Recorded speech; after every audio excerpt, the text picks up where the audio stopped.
Jadi banyak yang kaget saat tahu bahwa Indonesia itu ternyata peringkat kedua terbanyak TBC di dunia setelah India.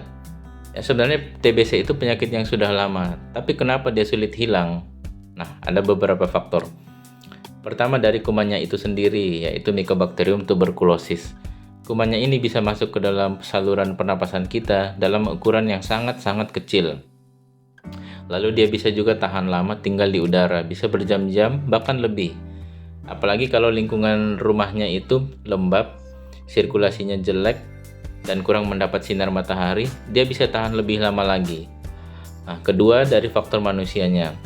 Masih banyak orang yang malas berobat, padahal sudah batuk lama. Alasan paling klasik misalnya, nanti sembuh sendiri atau paling masuk angin. Nanti kalau sudah batuk darah, nafsu makannya turun, berat badannya turun drastis, baru dibawa berobat ke dokter, tapi sudah terlanjur menyebar kemana-mana. Jadinya diobati satu orang, tapi sudah terlanjur muncul 100 pasien baru. Juga orang masih banyak yang kurang paham tentang etika batuk yang benar.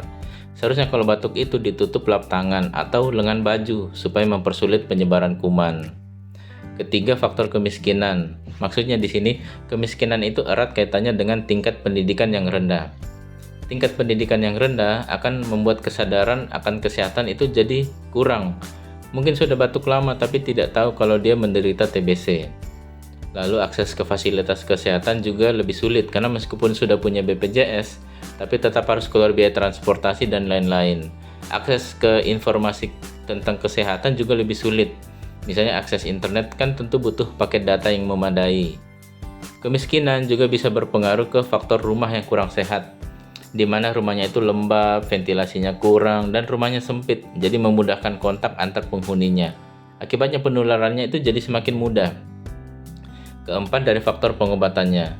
Obatnya itu mesti diminum berbulan-bulan, minimal 6 bulan, bisa 9 bulan, 1 tahun, dan tidak sedikit yang muncul efek samping, misalnya mual muntah. Akibatnya banyak yang putus pengobatan di tengah jalan.